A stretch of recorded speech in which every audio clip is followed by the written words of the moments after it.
நகையை உருக்கிறதுக்கு 1 லட்சம் ரூபாய் பணம் கொடுத்தனே, அவ்வளவு பணத்தையும் உன் புருஷன் செலவு பண்ணிட்டானா? வெறும் லாக்கர்ல தானே வச்சிருப்பான். அந்த பணத்தை எடுத்து அவனை வெயில இடு. அண்ணே, ஏற்கனவே கோர்ட்டு கேஸ்ன்னு அந்த காசெல்லாம் செலவாயிடுச்சுனே. இப்ப என்கிட்ட செலவுக்கு கூட பணம் இல்லனே. நீங்க தானே செலவு பண்ணி என் புருஷனை பெயில் எடுக்கணும். இல்லனா காலத்துக்கும் அவர் ஜெயில இருக்கிற மாதிரி ஆயிடும்னே. இப்ப அவன் வெளியில வந்து என்ன கிழிக்க போறான்? அவன் ஜெயில இருக்கட்டும். என்ன இப்படி சொல்றீங்க? உங்களுக்கு உதவி பண்ண போய் தானே அவர் இப்படி ஒரு சிக்கல்ல மாட்டி இருக்காரு. இப்படி மனசாட்சியே இல்லாம பேசினா எப்படினே? உன் புருஷன் பண்ண தப்புக்கு நான் என்னமா பண்ண முடியும்? நான் சொன்ன வேலையை அவன் ஒழுங்கா செஞ்சிருக்கணும். செய்யாதது அவன் தப்பு. இப்போ தண்டனை அனுபவிக்கிறான். என்னண்ணே இப்படி எல்லாம் பேசுறீங்க? கொஞ்சம் பெரிய மனசு பண்ணி அவரை எப்படியாச்சும் பெயில் எடுங்கண்ணே. எங்களுக்கு உதவி பண்றதுக்கு கூட யாருமே இல்லண்ணே. இங்க பாரு, நான் உடனே எல்லாம் உன் புருஷனை பெயில் எடுக்க முடியாது. கொஞ்ச நாள் உள்ளே இருக்கட்டும். நேரம் வரும்போது நானே பெயில் எடுக்கிறேன். அண்ணே அப்படி எல்லாம் சொல்லாதீங்கண்ணே. என் புருஷனை எப்படியாச்சும் பெயில் எடுத்துருங்கண்ணே.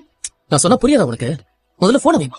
பாவி, அந்த நகையெல்லாம் திருடி பத்திரக்கிட்ட கொடுத்தது நீதானா? உன்னைய சும்மா விட மாட்டேன்டா. பைரவி, உன் முதுகுல அங்கங்க சின்னதா காயம் இருக்கு.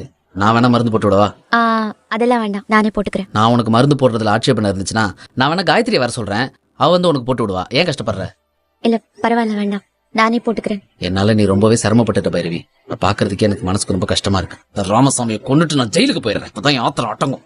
அவன் ரவுடி பையன். அவன் அப்படி நடந்துக்கிறதுல ஆச்சரியப்பட ஒண்ணும் இல்ல. நீ அப்படி இல்ல. உன்னை அன்னபுண்ணியத்தை அப்படி வளர்க்கல. ராமசாமி தான் சஞ்சய் அரெஸ்ட் பண்ணிட்டு போயிட்டான்ல, அதை அவன் பாத்துக்குவான். நீ உன்னோட வேலையை பாரு. பைரவி, உண்மையாலுமே என் மனசுக்கு ரொம்ப கஷ்டமா இருக்கு. கேவலம் வட்டி பணத்துக்காக அவனுங்க உன்னை கடத்திட்டு போய் உன்கிட்ட அப்படி நடந்துகிட்டதை நினைக்கும் போது எனக்கே மேல வெறுப்பா இருக்கு. எல்லாம் இல்லாதான் இதெல்லாம் நடக்கணும்னு இருந்திருக்கு, நடந்துருச்சு. இனிமே எதுவும் மாற போறது இல்ல. நடந்ததை மறந்துட்டு நடக்க வேண்டியதை பாரு. இதுக்கு போய் இவ்ளோ ஃபீல் பண்ணி அழுதுட்டு இருக்கு. இதை விட ஆறாத வலியும் வேதனையும் மனசுல இருக்கு. அந்த காயத்துக்கு நீ என்ன பதில் சொல்ல போற? அப்படி பாக்குற என் வாழ்க்கையை உன்னால முடிஞ்சு போச்சு. அதை உன்னால திருப்பி தர முடியும்னு நினைக்கிறியா? நீ இந்த காயத்துக்காக அழறத பாக்கும்போது எனக்கு வேடிக்கையா இருக்கு. இந்த வலியை தாங்கிக்கிற சக்தி கடவுள் எனக்கு கொடுத்திருக்காரு. உன்னால ஏற்பட்ட துயரத்துல இருந்து வெளியில வர வழி தெரியாம உட்கார்ந்துட்டு இருக்கேன்.